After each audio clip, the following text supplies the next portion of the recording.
watches, heart rate monitors, sleep, and there's a lot of options that we have nowadays to track these things, you know. And we have things as simple as, like, you have your iWatch that tracks your health.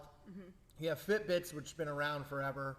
And then you have the Whoop, which has been around for probably 5 years now, but starting to really get a lot more traction into providing your recovery of your muscles, your sleep timing, and all this other stuff. So first of all, let's talk about, like, why do you want to track this stuff? You know, just like anything else, if we don't know where we are in life and we don't know how good our quality of sleep is, or where our heart rate is, if we're not aware of that stuff, it's hard to make adjustments and improvements on this. Now, I'm going to say this too: you don't absolutely need this stuff.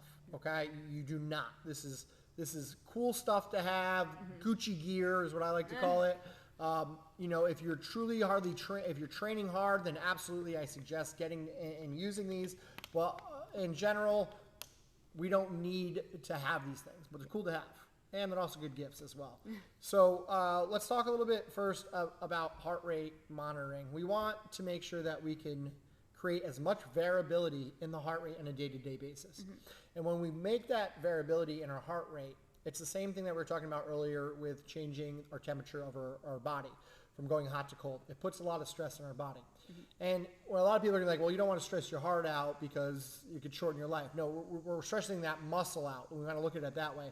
So if we have to take our heart rate and bring it really high and bring it low every single day, we're filling that tank up, emptying it back out, and repeating that process, kind of like a cell phone, where if you only let it get down to 90% and you keep on plugging it in, that battery just starts shortening because it hasn't used its full energy.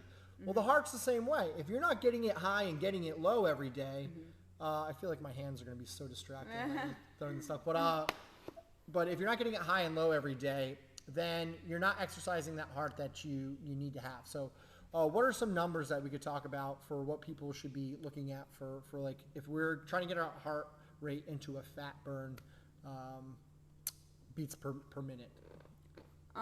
So personally, like, I feel that varies on person to person. Absolutely. Like, that varies on person to person. So like that's more my opinion on it, is there's not really one number that you should be aiming for. Like, if you use a heart rate monitor and you find that 170 or something is like your max effort. I was going to say, 170 is your max effort. No, please don't say that's No, I'm saying, like, if you find that like 170 is your max effort, that might be totally different for someone else. Maybe like 150 or 140 is someone else's max effort. So that's what I'm saying. Like, if you're, I feel like usually like an average is maybe 150-ish. Yeah, I mean, so like, if Yeah, I mean, for people expending their, like, for workouts, we want that heart rate to be in, like, 150. I agree with that's that. what I was thinking. If we're looking at that fat burn, I'm always like a 110 to 140 for the fat burn, so you can still hold the conversation and talk. That's great for fat burn. And then when we're trying to spike that heart rate in that sprint, then we're going above, or 155 to 175. And even that 175, I wouldn't be pushing that when you're over the age of like 45 and 50, unless you have years of training put in, just because it can be too much stress for your heart. Like, you're almost pulling a muscle.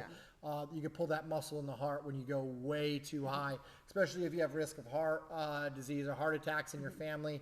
Even if you're super healthy male in their 50s, you could be fit as heck, but you could get a heart attack from getting your heart rate too high. I'm not trying to scare people or anything like that.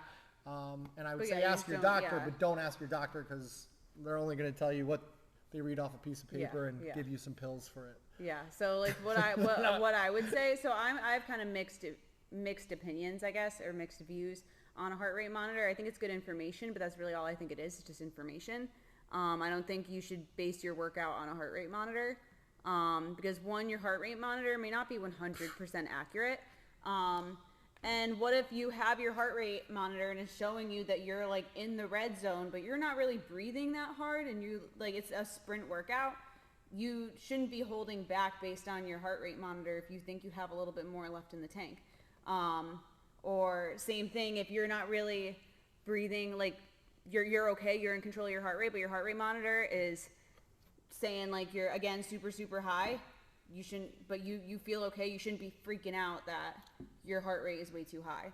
So I've had clients that like in other places and stuff that would use heart rate monitors when they would come into classes and stuff, and they would base their entire workout on the heart rate monitor, and it just kind of really held them back, or they would spend they just didn't really get the intended stimulus of the workout because their heart rate monitor probably wasn't 100% correct, and they listened to it a little bit too religiously, if that makes sense.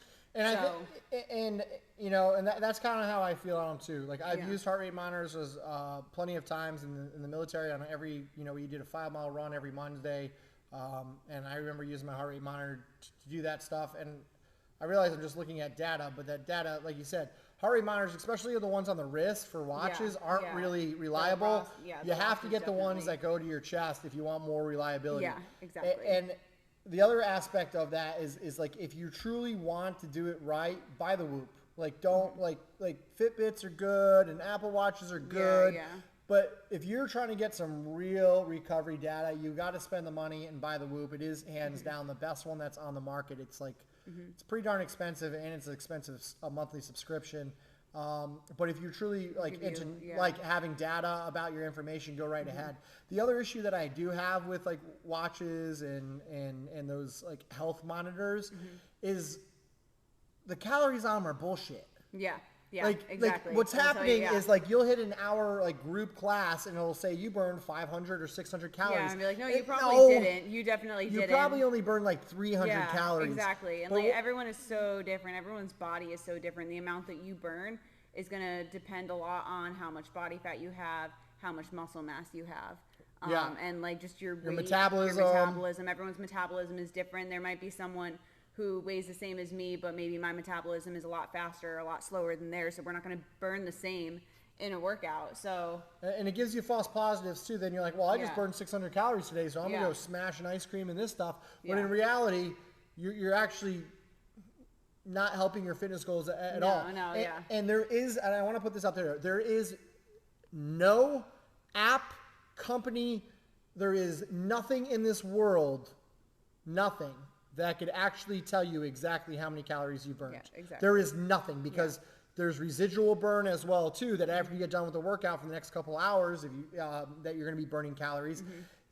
Calorie counting is best guess. Yes. And every single day you're not doing the exact same thing.